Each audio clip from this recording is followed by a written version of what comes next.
अस्सलाम वालेकुम। नेफ्रॉन हमारी किडनीज़ के फंक्शनल यूनिट हैं, यानी नेफ्रॉन के ज़रिए ही ब्लड फ़िल्टर होता है और यूरिन बनती है।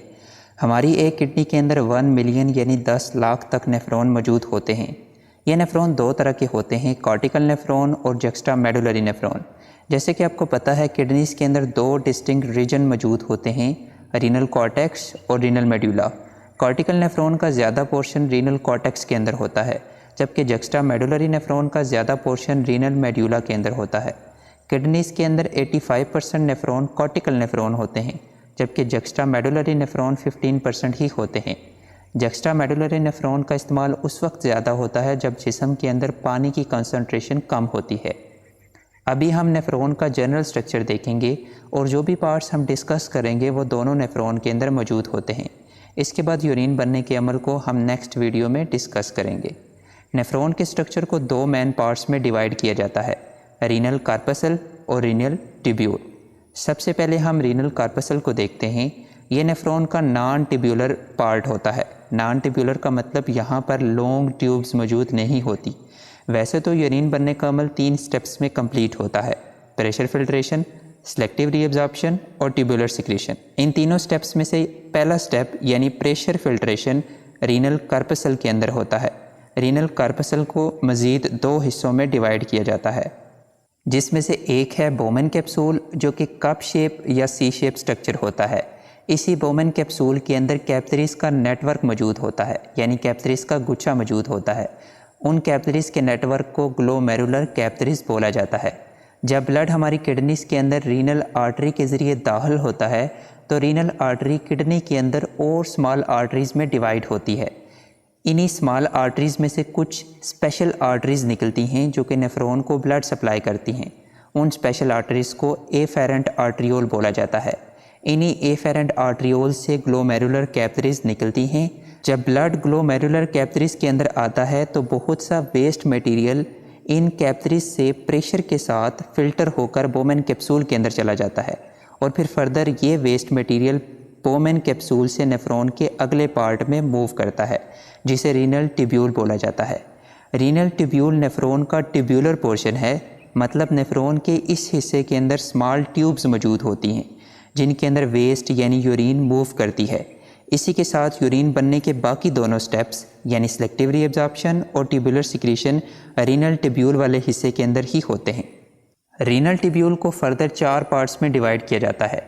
रीनल ट्यूब्यूल का सबसे पहला हिस्सा प्रॉक्सिमल कन्वोल्यूटेड ट्यूब्यूल है, जो कि बोमेन कैप्सूल से अराइज होता है, यानी जो बोमेन कैप्सूल से निकलता है। बोमेन कैप्सूल के अंदर मौजूद फिल्ट्रेट में बहुत सी यूज़फुल सब्सटेंसेस भी मौजूद होती हैं। उन यूज़फुल सब्सटेंसेस में glucose, amino acid, salts, water और मुख्तलिफ आयंस मौजूद होते हैं। इसी के साथ उस फिल्ट्रेट के अंदर वेस्ट मटेरियल जैसे कि यूरिया वगैरह भी मौजूद होते हैं। जब ये फिल्ट्रेट बोमेन कैप्सूल से प्रॉक्सिमल कन्वोल्यूटेड ट्यूब्यूल के अंदर हरकत करता है तो उस फिल्ट्रेट में से सारे ग्लूकोज और अमाइनो एसिड को ब्लड के अंदर रीअब्जॉर्ब कर लिया जाता है।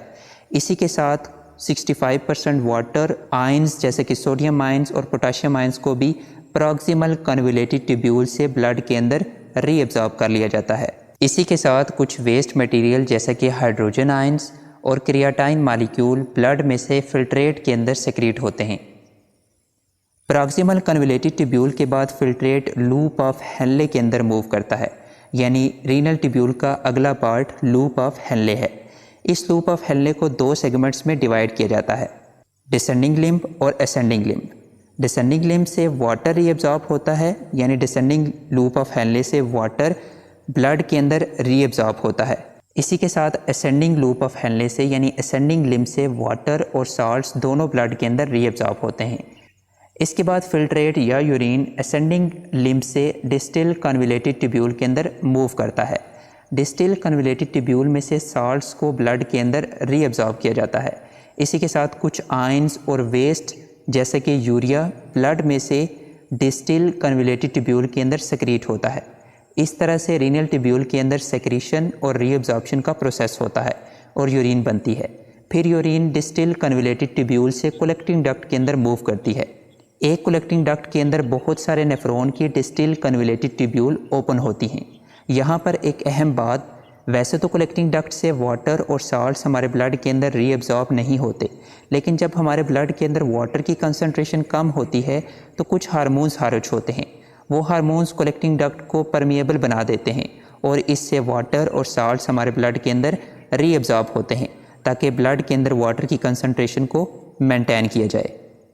बहुत सारी कलेक्टिंग डक्ट रीनल पेल्विस के अंदर ओपन होती हैं और रीनल पेल्विस यूरिन को यूरेटर के अंदर खारिज करता है और यूरेटर इस यूरिन को ब्लैडर के अंदर लेकर जाती है।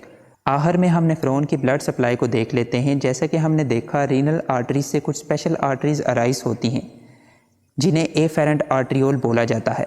एफेरेंट आर्टरियोल से ग्लोमेरुलर कैपिलरीज निकलती हैं जो कि बोमेन कैप्सूल के अंदर मौजूद होती हैं। फिर ये ग्लोमेरुलर कैपिलरीज मिलकर इफेरेंट आर्टरियोल बनाती हैं। ये इफेरेंट आर्टरियोल ब्लड को फिल्टर होने के बाद ग्लोमेरुलर कैपिलरीज से बाहर लेकर जाती हैं। इसी के साथ इफेरेंट आर्टरियोल से भी कुछ स्पेशल कैपिलरीज अराइज होती हैं जो कि proximal convoluted tubule, distal convoluted tubule और लूप ऑफ हेनले के अराउंड मौजूद होती हैं। प्रॉक्सिमल कन्वोलेटेड ट्यूब्यूल और डिस्टल कन्वोलेटेड ट्यूब्यूल की सराउंडिंग में मौजूद कैपिलरीज को पेरिट्यूब्यूलर कैपिलरीज बोला जाता है और लूप ऑफ हेनले की सराउंडिंग में मौजूद कैपिलरीज को वासा रेक्टा बोला जाता है। इन्हीं कैपिलरीज और रीनल ट्यूब्यूल के मुख्तलिफ पार्ट्स के दरमियान सेक्रीशन और सेलेक्टिव रीअब्जॉर्प्शन का प्रोसेस होता है। फिर ये कैपिलरीज ज्वाइन होकर वेन्यूल बनाती हैं और वो वेन्यूल फिल्टर्ड ब्लड को, यानी वो ब्लड जो साफ़ हो चुका होता है, जो फिल्टर हो चुका होता है, उसे रीनल वैन के अंदर लाती हैं और रीनल वैन उस फिल्टर्ड ब्लड को हमारे दिल की तरफ लेकर जाती हैं।